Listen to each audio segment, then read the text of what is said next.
Hello, I'm going to record Daf Ayin Gimel now, part 2, and we're starting at the top of Ayin Gimel Amid Beis. In the Mishnah it said that there were 39 Avos Malachos, and the Gemara asks, Minyan Alomali, why did the Mishnah have to mention the number? Since the Mishnah lists all the Malachos, we could count them. Amar Rabbi Yochanan says, She'im ason kulam be'elam echad, if he did all 39 Malachos and never realized between one Malach and the other that he had done anything wrong, he's chayiv al kalachas v'achas. He's chayiv achatas for every malacha, because the reason why he did the malacha is because he forgot the malacha was aser. The Mishnah listed hazayreya, somebody who does sowing, S-O-W, sowing seeds, v'achayrish, and plowing. The Gemara asks, Michti, let's see, michrav karvi bereisha, people plow before they sow. So listni chayrish v'hader listni zayreya. The Mishnah should have said plowing before it said sowing. The Gemara answers, Tana be'Eretz Yisrael koi. Our Tana is in Eretz Yisrael. In Chutz La'aretz, they used to plow and then sow the seeds, and then it was easy to cover the displaced earth back on top of the seeds. But in Israel, the ground is hard. Because it's hard, after they sow the seeds in the furrow, the Zori Bereisha, after they sow the seeds, V'hader Karvi, they plow again, because only by plowing again can they displace earth in order to cover the seeds. So the Mishnah is teaching you that even the second plowing is also chai for chayrish. It's also considered terrain improvement. Chayrish is the improvement of terrain, and you're chayiv for chayrish even on the second charish as well. But the Minchas Chinuch points out that since the second plowing covers the seeds and makes the seeds grow better, so that act will also be zayreya. It will be chayrish, because you are improving the terrain by plowing and softening it so water can get through and be absorbed. But since you're also covering seeds, it's also zareya. Tana, it was taught in a brisa, hazareya, somebody who sows seeds, v'hazaimer, somebody who prunes vines or trees, v'haneitea, somebody who plants a sapling, v'hamavrech, and somebody who bends a branch from a tree into the ground, v'hamarkiv, somebody who grafts a branch into a tree, kulan melacha achas hein. All those are under the umbrella of the same melacha of making things grow, which is the melacha of zareya. My kamashmalan, what are you teaching me? Hakamashmalan, it's teaching me ha'isa malachas har b'mein malachachas. If you do multiple malachas, but they're all under the heading of the same av malacha, which whether you're sowing seeds or you're doing anything to make trees grow is all the same av malacha, and chayiv alachas, you're only chayiv one chatas. Amar Rabbi Acha, Amar Rabbi Chia, Bar Ashi, Amar Rabbi Ami, Zaymer chayiv mishum neiteya. When you prune, that is a category of neiteya, making trees grow. V'haneiteya, and when you plant a sapling, v'hamavrich, when you bend a branch into the ground, v'hamarkiv, where you graft from one tree to another, chayiv mishum zayreya, you're chayiv for zayreya. Where says, I don't understand, zayreya has to do with seeds, and here you're doing things with trees. Mishum zayreya, ein mishum neiteya loy, are you chayiv for zayreya and not for neiteya? Shouldn't you be more specific? The Gemara says, "Aim." What he meant to say was af mishum zareya. You see, although it's really more like noiteya, which has to do with trees, when you either plant a sapling or you graft something into the ground or into another tree, but all of those things that have to do with trees all go under the big category of zareya, making things grow. Amar of Kahana says, "Zaymer v'tzarich la'etzim." Somebody who prunes a vine, for instance, but he also needs the wood for his fireplace. Chayiv, that act will obligate him, will make him liable for shtayim, for two chatois. Achas mishum kaitzer, one for harvesting, because the wood that he harvests, he needs it for his fireplace. V'achas mishum neiteya, and one because he makes the vine grow better as he prunes it. Same halach, Amar of Yosef, Haiman de kotal aspasta. Aspasta was a plant which was grown for machal behema. It grew a bit and you cut it, and that made it grow again, and you cut it again. It kept growing and cutting. So when you cut it chayiv shtayim, you're chayiv twice. Achas mishum kaitzer, whatever it is you harvested for the animal to eat is harvesting. V'achas mishum neiteya, and whatever it is that grew better after you cut, that's called neiteya. By the way, the reason it's called neiteya is because this plant remains in the ground, similar to a tree.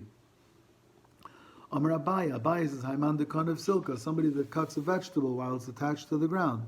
Chayiv shtayim is chayiv two, achas mishum kaitzer, for harvesting the vegetable, v'achas mishum neiteya, and also the plant now is going to grow more vegetables. Tana, we learned in a brisa, ha'chayrish v'hachayrish, plowing. Tana, we learned in a brisa, hachayrish, plowing with a plow, v'chayfer, or digging with a spade, v'chayrish, or taking a tool and making a furrow in the ground, but not for plowing. Kulan, malacha achasain. It's all one malacha. It makes the ground softer. It's called terrain improvement. Amar Rav Sheshes says, Haisalei gavshushis, if he has a pile of earth, v'natla, and he removes it, if it's babayis in the house, chayiv misham baina. He's chayiv for building because he constructed a straight floor by removing the pile of earth. Besod, if it's in a field, chayiv misham chayrish, because by taking that pile of earth off, he has worked the ground, and the ground gets softer, and he's chayiv for plowing. Amar Rav says, Haisalei guma. What happens if you have a cavity, a hole, utmoma, and you fill it with earth? Babayis, if it's in the house, chayiv misham baina. He just built a straight floor. Basad, in a field, he's chayiv mishum chayrish, because by filling it with soft earth, he now makes that terrain there good for planting.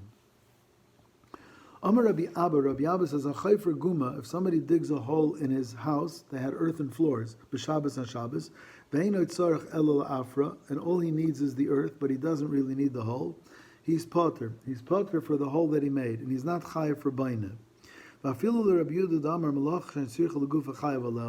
Even according to Rav Yehuda that says, when you do a malacha, even though there's a machlekes Rashi and Taisus, what's called malacha shen tzricha legufa. One is you do a malacha, but not for the purpose for which it was done in the Mishkan. And the other is you did a malacha, you really didn't want that malacha, but you had to do it because of some other reason. So here, the reason why the man made a hole is because he needed the earth. It's not because he needed the hole. Okay, so that's out, and so it's a malacha shen tzricha legufa. Rabbi Yehuda's malacha shen tzricha legufa is chayiv. But hani mili, that's only mitaken.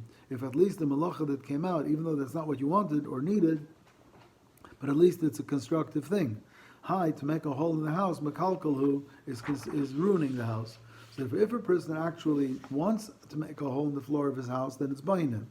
But if he only wants the earth, and because he needed the earth, he had to make a hole, so he'll be potter, because it's a malacha shen tzricha legufa, and in addition, it wasn't a constructive act, it was a destructive act to make a hole in the floor of his house. Tana, we learned in a brisa, kaitzer, somebody who harvests grain, habaitzer, and then he harvests olives. Hagoider, he harvests dates. V'amaisik, he harvests olives. V'a'ira, he harvests figs.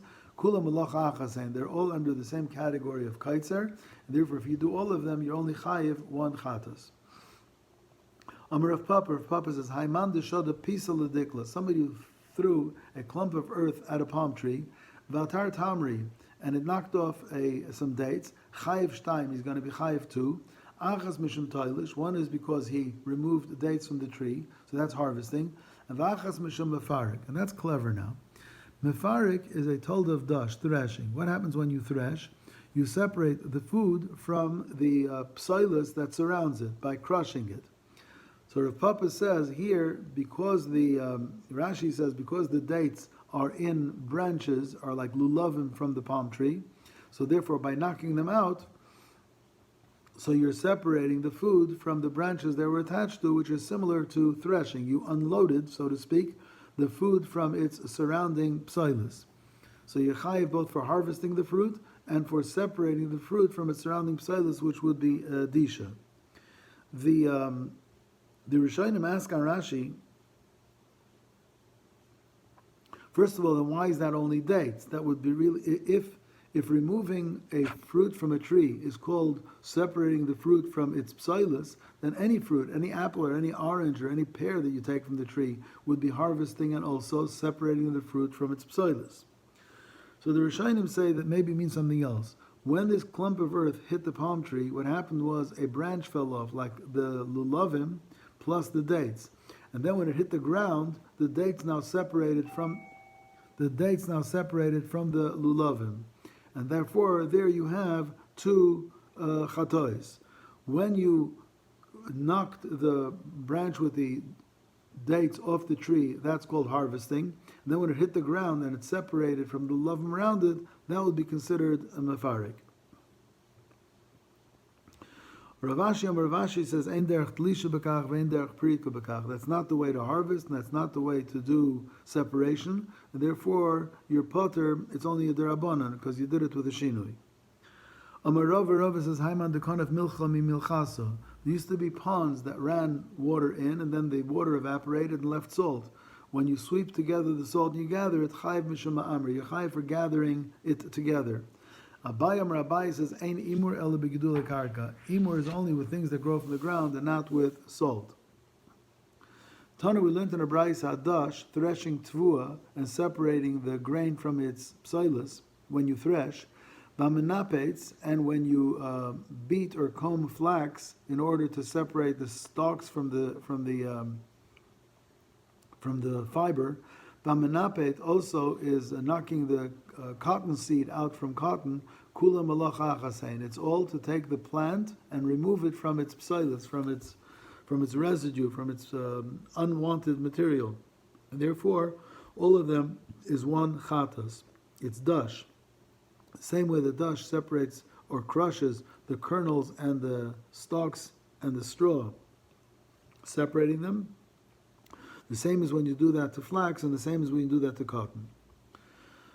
We'll stop here. Just want to discuss an interesting discussion.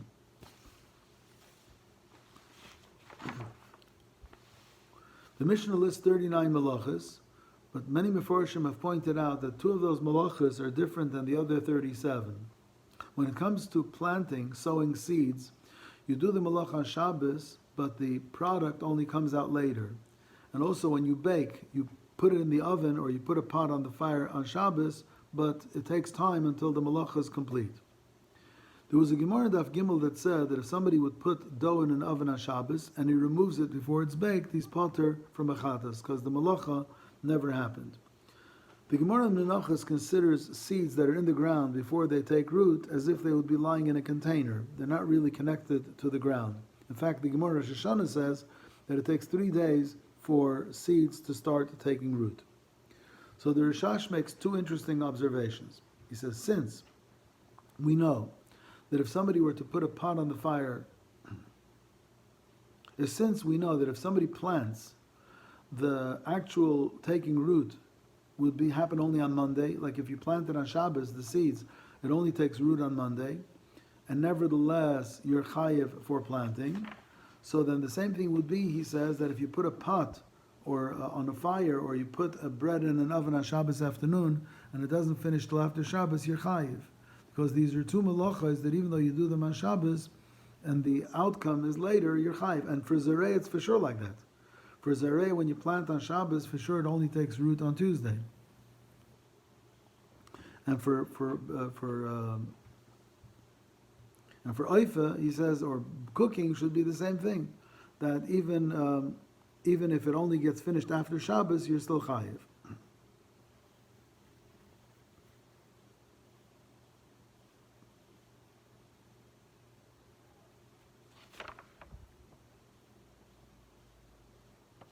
The Rishash also holds that the same way when you remove the bread from the oven before it bakes, you're potter. If somebody were to take the seeds out of the ground before they take root, you'd also be potter.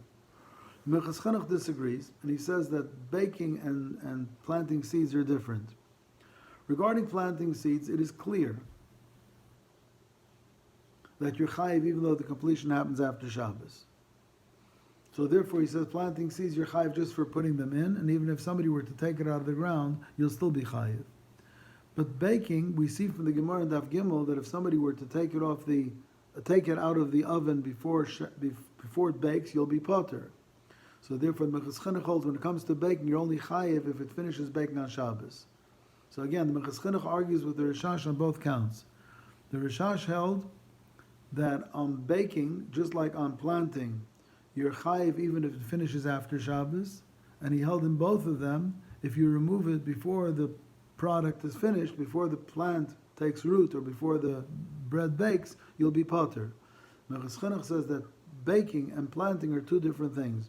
Regarding planting, he says you're chayiv even though it happens on Monday, and therefore you're chayiv even if somebody removes it. On baking, he says you're only chayiv if it finishes, and you're only chayiv if it finishes on Shabbos. Okay, so I'm going to record this now.